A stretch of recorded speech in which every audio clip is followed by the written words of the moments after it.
So, Cadman, in your days working with Special Forces troops, you've probably come across this thing called SF Tab Revocation. What is that? Well, I asked myself the same question a few years ago when I got to the Special Warfare Center in school, Will. It's something that JAGs don't deal with a lot. The lawyers in general don't deal with a lot. So I got to the schoolhouse and I discovered that there's an entire body of regulation that centers around revoking the Special Forces tab from soldiers who have earned it previously. Every single one of those actions passes through the SWCC headquarters. And so for 3 years, I did probably all of them except maybe 2 or 3 when I was on leave. You must be talking about hundreds of them. Hundreds. Yeah, so I guess it must start with some type of misconduct and an initiation of revocation. So most of the time it is misconduct, but not always. Okay. There are other circumstances if a soldier has become SF qualified, but later, for whatever reason, refuses to or cannot complete a full 36 months in an 18 series MOS spot, their tab can be revoked for that reason. Or if they lose a prerequisite qualification to remaining SF qualified, such as for some reason they lose their parachutist badge, they can no longer be airborne, then it kind of automatically initiates that revocation. Or specific skill identifiers that are required to keep their 18 series MOS. This is most common when you're dealing with either for some reason a Bravo, an 18 Bravo can no longer mess with weapons, or 18 Delta fails to keep up their medical qualifications necessary to remain as a SF medic. I presume also security clearance might play in that. Absolutely. You cannot be an 18 series soldier without at least a secret clearance. And in fact, you can't do a whole lot of things in the 18 series world without a TS. Okay. So the command, for whatever reason, whether it's misconduct or loss of qualifications, initiates a tab revocation. Is there a rebuttal opportunity for the soldier? There is, Will. And I think that one of the most important things at the outset is to understand what the motivation was of the command. So depending on where the SF soldier is assigned, particularly if they're assigned under 1st Special Forces Command, which houses all the SF groups, there is a policy out there. It changes numbers every few years. The last I knew, it was policy number 43. That the SF, the 1st Special Forces Commander puts out that says, under these circumstances, the lower commanders will initiate tab revocation, period. It's a will. It is not a will revoke, because that's not even his authority, but it is a will initiate. So the very first step is always going to be, did your commander do this because he had to? Or did your commander do this because he wanted to? Because we're dealing with very different mindsets of the commander in that. Right. I think that plays into the fact that once it's initiated, it's then routed through the entire chain of command, right? That's exactly right. And so, the very first step is usually a 7-day rebuttal period. It can be extended for good reason. It often is. And then starting at the company level, that 04 commander at the SF company, up through battalion, group, and then 1st SFC, each commander is going to make a recommendation along with their SEL, their senior enlisted advisor.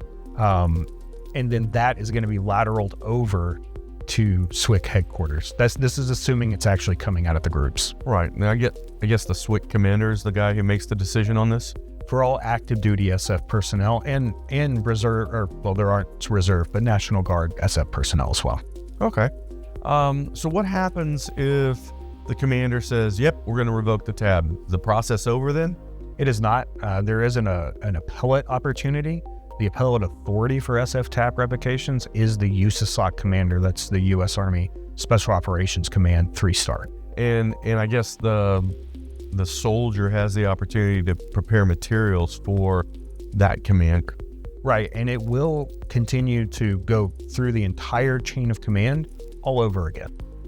So that, on the one hand, you could say, well, it's another bite at the apple. Maybe the commander wants to be a little stronger, supporting the soldier. Also, commanders can switch out. So maybe something that really, really upset one particular commander doesn't upset the next one as much, and you can get them to advocate on your behalf. Okay, well, what happens if you've gone through the initial revocation, it's upheld, and then it goes to appeal and it's upheld? Do you have any recourse after that? So you don't. At that point, your tab is stripped, which automatically also strips you of the 18 series MOS, because without the Special Forces qualification, you can no longer retain that MOS. And then you become essentially needs of the Army. It used to be excess soldiers. So HRC is going to take a look at your background. They're going to take a look at your experience, your rank, and determine whether your previous MOS experience is still relevant. If you've been out of that MOS too long to still do it, or if your SF experience somehow continued to keep you qualified for that MOS. And if you're not qualified for an MOS, they will either separate you or force you to retire. Now, I suppose that once there's no formal appeal through the tab revocation process, then it just goes into the general appeal process of all administrative actions, like the Board of Correction and Military Records, and through that route. Yeah, and that is always an option with any administrative process. It's just the appeal opportunity for SF tab revocations in particular have been exhausted at the use of SOC commander. Right, and that opens the door for the ABCMR. Right, because you have to exhaust all available remedies before you can start that process. Now, are there any instances where a former SF soldier might lose a tab? There are. They're rare, but there are times when a former service member or a retired SF service member does something out on the economy. It's usually something that garners a lot of press coverage, and they kind of do it as a symbolic gesture. But I have seen it, and I've dealt with at least 2 separate instances where retired 06 or retired SF personnel have had their tabs revoked, and the authority for that one is actually the HRC commander. Well, it seems to me like with any adverse administrative action, the key to defending your tab is a very strong rebuttal. Right. And I guess part of that is, again, trying to leverage understanding the community in which you're dealing with, right? Right. And understanding the action itself, the steps of the action, and then also the implications of the action. Because this, for these folks, especially who have lived that lifestyle for a long time, pour your heart and soul into it. This is a very, very life-altering administrative action for an SF soldier. Right. And I presume if it's one of those misconduct kind of actions, there's also going to be collateral consequences from the misconduct, not just the tab revocation. You're going to face either administrative separation or some type of GOMAR, a QMP, so many of these other types of administrative remedies that the Army has. Is that accurate? That's absolutely right. So by the time we get to the tab revocation stage, this is usually a very complicated file with a lot of things going on, and the soldier generally needs a whole lot of legal help.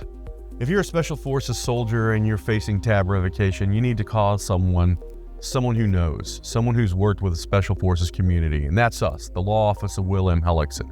We are your warrior advocates. You defend the nation. We defend you.